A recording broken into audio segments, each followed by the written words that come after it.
ಇಲ್ಲಿ ನೋಡಿ, ಇದು ಕಸದ ರಾಶಿ ಎಲ್ಲಿದೆ ಅಂದರೆ ನೋಡಿ, ಅದೇ ಮೇನ್ ರೋಡು, ಅಲ್ಲಿವರೆಗೂ ಬಿದ್ದಿದೆ ಕಸ, ಮೇಲೆಲ್ಲ ಇದೆ.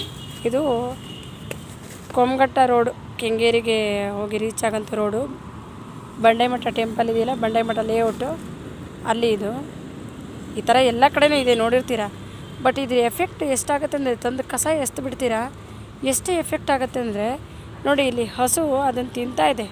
ಅಲ್ಲಿ ಪ್ಲಾಸ್ಟಿಕ್ ಕವರ್ ಇರ್ಬೋದು, ಬೇರೆ ಏನೇ ಇರ್ಬೋದು, ಅದಕ್ಕೂ ಗೊತ್ತಿಲ್ಲ. ನೋಡಿ, ಆ ಮಕ್ಳದ್ದು ಪ್ಯಾಂಪರ್ಸು ಪ್ರತಿಯೊಂದು ಇದೆ ಅಲ್ಲಿ.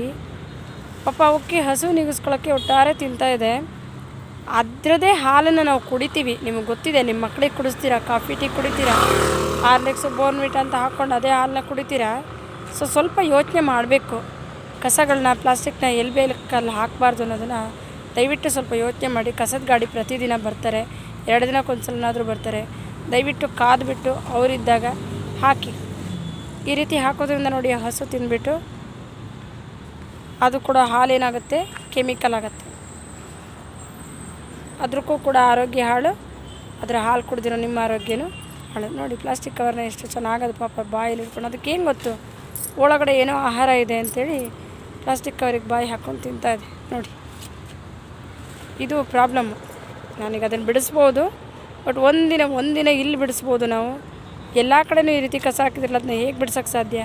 ಸ್ವಲ್ಪ ಪ್ರಜ್ಞಾವಂತರಾಗಿ ಯೋಚನೆ ಮಾಡಿ, ಪ್ರಜ್ಞಾವಂತ ಪ್ರಜೆಗಳಾಗಿ, ವಿದ್ಯಾವಂತರೇ ಈ ಕೆಲಸ ಮಾಡೋದು. ಅದನ್ನು ನಾನು ನೋಡಿದ್ದೀನಿ, ತುಂಬ ಜನ ಕಸ ಹಾಕೋದು. ಹೇಳೋಕ್ಕೂ ಹೋಗಿದ್ದೀವಿ, ಹೇಳಿದಾಗೆಲ್ಲ ತಲೆಯೆಲ್ಲ ಮಾತಾಡ್ತಾರೆ.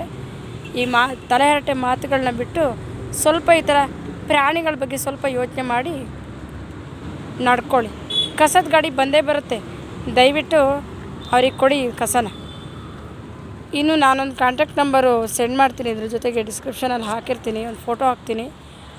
ಅದು ಆ್ಯಕ್ಚುಲಿ ಟಿ ಸೋಮಶೇಖರ್ ಅವರು ಒಂದು ಸ್ವಚ್ಛವಾದ ಬೆಂಗಳೂರು ಅಂತ ಮಾಡಬೇಕು ಅಂಥೇಳಿ ಈ ರೀತಿ ಕಸ ಕಂಡಿದ್ದನ್ನು ಫೋಟೋ ತೆಗೆದುಬಿಟ್ಟು ಕಳಿಸಿ ಅಂಥೇಳಿ ಒಂದು ವಾಟ್ಸಪ್ ನಂಬರ್ನ ಕೊಟ್ಟಿದ್ದಾರೆ. ನಾನು ಡಿಸ್ಕ್ರಿಪ್ಷನಲ್ಲಿ ಇರುತ್ತೆ, ನೋಡಿ. ಎಲ್ಲಿ ಕಸ ಕಾಣುತ್ತೋ ಫೋಟೋ ಹಾಕಿ ಲೊಕೇಶನ್ ಶೇರ್ ಮಾಡಿ ಆ ವಾಟ್ಸಪ್ ನಂಬರಿಗೆ ಕಳಿಸಿ, ಅವರು ಕ್ಲೀನ್ ಮಾಡ್ಕೊಂಡು ಹೋಗ್ತಾರೆ. ಈಗ ನಾನು ಇದನ್ನು ಕೂಡ ಕಳಿಸ್ತಾ ಇದ್ದೀನಿ. ಇದನ್ನು ಮೊನ್ನೆ ಕ್ಲೀನ್ ಮಾಡ್ಕೊಂಡು ಹೋಗಿದ್ದಾರೆ, ಮತ್ತೆ ಇಷ್ಟು ಕಸ ಆಗಿದೆ. ಒಂದು 4-5 ದಿನ ಆಗಿರ್ಬೋದು, ಮತ್ತೆ ಇಷ್ಟು ಕಸ. ಇಷ್ಟು ಜನಗಳು ಕೀಳ್ಮಟ್ಟಕ್ಕೆ ಯಾಕೆ ಇಳಿದಿದ್ದಾರೆ ಗೊತ್ತಾಗ್ತಾ ಇಲ್ಲ. ವೆಯ್ಟ್ ಮಾಡೋಕ್ಕೆ ಕಷ್ಟನಾ? ಒಂದು ದೊಡ್ಡ ಚೀಲ ಮಾಡಿ ಇಟ್ಕೊಳ್ಳಿ ಮನೆಯಲ್ಲಿ, ಪ್ಲಾಸ್ಟಿಕ್ ಕವರ್ಸ್ನೆಲ್ಲ ಅದರೊಳಗಡೆ ತುಂಬಿ, ಹಸಿ ಕಸನ ಒಂದು ಡಬ್ಬಿಗೆ ತುಂಬಿ. ಅಟ್ಲೀಸ್ಟ್ ನೀವು ಹಸಿ ಕಸ ಎಸ್ತಾರೆ, ಅದರಲ್ಲಿ ಏನೂ ಕೆಮಿಕಲ್ಸ್ ಇರಲ್ಲ. ಈಗ ಪ್ಲಾಸ್ಟಿಕ್ ಕವರ್ಸ್ ಯಾಕೆ ಎಸಿತೀರಾ? ಇದರಿಂದ ಎಷ್ಟು ಎಫೆಕ್ಟ್ ಆಗುತ್ತೆ ಇದು ನಿಮಗೆ ಯೋಚನೆಗೆ ಬರಲ್ಲ. ನೋಡಿ, ಏನೋ ದಾರ ತಿಂತಾ ಇದೆ ಪಾಪ, ಅದು ಏನೇನು ಸಿಗುತ್ತೋ ಅದ್ರ ಬಾಯಿಗೆ ಹೋಗ್ಬಿಡತ್ತೆ ಇರುತ್ತೆ.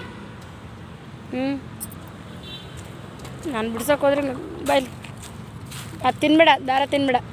ನನಗೂ ಭಯ ಆಗುತ್ತೆ ನೋಡಿ, ಅದು ಏನು ಮಾಡೋತ್ತೋ ಗೊತ್ತಿಲ್ಲ, ತಲೆ ಆಡಿಸ್ತಾ ಇದೆ, ಬಿಡ್ಸೋಕ್ಕೂ ಭಯ ಆಗ್ತಾಯಿದೆ. ಸೊ ಪ್ಲೀಸ್ ದಯವಿಟ್ಟು ಜನಗಳಲ್ಲಿ ವಿನಂತಿ ಮಾಡ್ಕೊಳ್ಳೋದಂದರೆ, ಈ ರೀತಿ ಕಸಗಳನ್ನ ಹಾಕಬೇಡಿ. ಅದು ರೋಡು ಅನ್ನೋದು ಗೊತ್ತಿಲ್ಲದೆ ಎದುರಿಗೆ ಯಾವ ರೀತಿ ಕಸ ಹಾಕ್ತೀರಾ? ಇದನ್ನು ದಯವಿಟ್ಟು ಯೋಚನೆ ಮಾಡಿ. ಅಟ್ಲೀಸ್ಟ್ ಇದೇ ಜಾಗದಲ್ಲಿ ತಂದು ಹಾಕಿದ್ದೀರಲ್ಲ, ಬೆಂಕಿ ಹಚ್ಚಿ ಸುಟ್ಟಾಕಿದರೆ ಸುಟ್ಟೋಗ್ಬಿಡುತ್ತೆ. ಇದೇನು ಯಾರ ಮನೆ ಇಲ್ಲ, ಇಲ್ಲಿ ಯಾವ ಜಾಗ ಇಲ್ಲ, ಅಥವಾ ಏನೋ ಒಂದು ತರಕಾರಿನೋ ಇನ್ನೊಂದು ಬೆಳೆದಿದೆ ಅನ್ನೋದಿಲ್ಲ. ನೀವೇ ತಂದುಬಿಟ್ಟು ಒಣ ಕಸ ಇಲ್ಲಿ ಹಾಕಿ ಬೆಂಕಿ ಹಾಕೋದ್ರೆ ಸುಟ್ಟು ಹೋಗುತ್ತೆ. ಒಂದು 10 ನಿಮಿಷ ನೋಡಿಕೊಂಡು ನೀರು ಹಾಕಿ ತಣ್ಣಗೆ ಮಾಡಿ ಹೋಗ್ಬಿಟ್ರೆ ಮುಗಿದೋಯ್ತು. ಆ ಥರದ ಕೆಲಸನಾದ್ರು ಮಾಡಿ. ಈ ರೀತಿ ಪ್ರಾಣಿಗಳಿಗೆ ಎಫೆಕ್ಟ್ ಮಾಡಿಬಿಡಿ. ಇದು ಒಂದೇ ಬಂಡೆಮಠ ಅಲ್ಲ, ನಾನು ಬೇರೆ ಕಡೆ ಎಲ್ಲ ಕಡೆಯೂ ನೋಡಿದ್ದೀನಿ ಇದೇ ರೀತಿ ಹಾಕಿರೋದನ್ನು. ದಯವಿಟ್ಟು ನನ್ನ ಡಿಸ್ಕ್ರಿಪ್ಷನ್ನ ನೋಡಿ, ಅಲ್ಲಿರೋ ಫೋಟೋ ನೋಡಿಬಿಟ್ಟು ಆ ನಂಬರಿಗೆ ಫೋಟೋ ಶೇರ್ ಮಾಡಿ, ಬಂದುಬಿಟ್ಟು ಕ್ಲೀನ್ ಮಾಡ್ಕೊಂಡು ಹೋಗ್ತಾರೆ. ಪ್ಲೀಸ್, ಇದು ನಿಮ್ಮೆಲ್ಲರಲ್ಲಿ ವಿನಂತಿ. ಇಂಥ ಪ್ರಾಣಿಗಳನ್ನ ಉಳಿಸಿ, ನೀವು ಕುಡಿಯೋ ಹಾಲು ಅಮೃತ ಆಗಲಿ, ವಿಷ ಆಗದೆ ಇರೋ ಥರ ನೀವು ನೋಡ್ಕೊಳ್ಳಿ.